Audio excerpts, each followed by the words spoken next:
here we are, Palace Doors, big bang boom.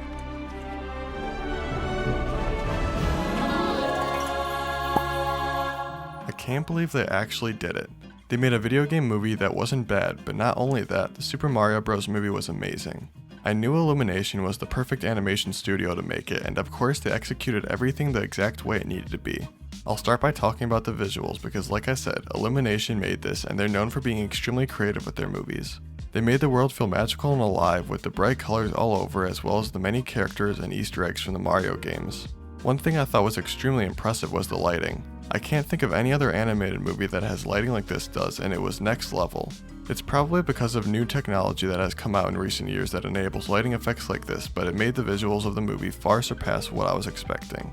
There was this really cool effect where Princess Peach touched a fire flower and the fire slowly transferred from the flower to her hand and covered her arm in a magical fire before converting her whole outfit into the fire colors. When this effect happened, you could see the specific beams of light coming off of the fire onto Peach's clothes and the shadows around her. There are so many amazing effects and unique animations throughout the movie that makes this world feel so much more special than most other animated movies. For colors, they went with very vibrant and light ones as seen in the games. It was beautiful and by far the best in the Mushroom Kingdom in my opinion. Speaking of the Mushroom Kingdom, this is where we are first introduced to the typical Mario world and meet several characters. I'll talk about characters later, but something I want to point out that we learned about here are power-ups. Everyone knows how power-ups work in Mario, but what really surprised me is how true to the game they stayed in this. They actually had the characters hitting blocks and eating the power-ups to make them have fire, ice, and many other powers. I was also very happy to see that they only had the power-ups until they got hit once. You might be thinking, well of course they did, that's how the game works, but with it being an adventure type movie, I really thought they'd bend the rules a little bit to make it easier for the main characters to be more powerful in fights. Having said that, the fights in this were incredible. They did a perfect mix of classic Mario moves and actually punching and kicking people. There was one scene where Mario was running and did a bunch of his classic moves like the spinning jump and slamming on the ground like he does in the game, and it brought me so much joy because it was so subtle, but if you know what his moves are, you couldn't miss it. This is one of those rare situations where I'm happy they didn't stick completely to how the game works. I don't think it would have been that fun to watch the characters just jumping on everyone's head unless they had a power up.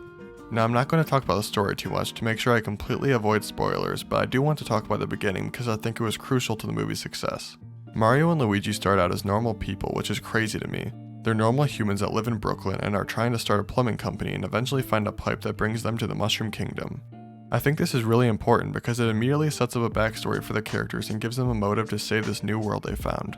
Going into it, I was a little worried about how they were going to handle the explanation of why they were even doing everything, but they explained it perfectly. This really transformed the movie from a story about a game to practically a standalone movie that is genuinely great as a movie. And of course, with a great movie, you need a great cast. I was a little skeptical about the cast being as star-studded as it is. It doesn't always work and often comes off as more of a marketing tactic than good casting, but this time it paid off tremendously. All of the actors got so into the movie and did voices to match their characters, and I was completely blown away by their performances. There are 3 choices that I want to point out specifically: Jack Black, Seth Rogen, and Anya Taylor-Joy. These were the absolute best choices for these characters. Bowser is a great villain that can't be taken too seriously, and Jack Black knew this, playing him with a kind of maniacal and goofy personality. Seth Rogen as Donkey Kong just fit, and I don't have much explanation for that beyond his classic laugh and hilarious charm. I want to just throw in here that the movie was really funny, and on multiple occasions it had me cracking up because of the jokes. The other perfect casting choice was Anya Taylor-Joy as Peach. She was fantastic, her voice is whimsical and princess-like as it is, so playing this character is a no-brainer, and she played it with the right amount of attitude and charm to be the perfect Peach. The rest of the cast also did amazing, and not a single person underperformed.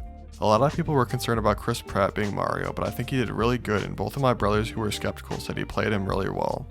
The most important part of the movie to me was the Easter eggs and the little details pulled straight out of the games. For starters, I love how they incorporated Mario Kart, Super Smash Bros, and even a little essence that felt like Luigi's Mansion. There were many different details, like a castle with a black flag on top that looks exactly like an unfinished level in Mario, the different worlds like the Sand World, and tons of characters. I loved seeing Dry Bones, Shy Guys, King Boo, King Babam, and many more. I could continue talking about details forever, but the last thing I want to talk about is the score and sound design. The score perfectly used the sounds and melodies from the classic games but made them feel huge and cinematic. Imagine the Star Song played on strings and horns, that's pretty much how the whole movie was.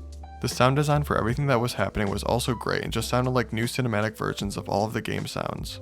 The Super Mario Bros. Movie was way better than I expected it to be, and that's saying a lot because I was extremely excited with very high hopes. It's the perfect movie for any Mario fan and to me is worth every minute, but I want to know what you think. Let me know if you thought it lived up to everything that a Mario movie should be, or if you thought it fell short. Thanks for watching. If you enjoyed the video, don't forget to leave a like and subscribe to stay up to date with my videos. I'll see you next time.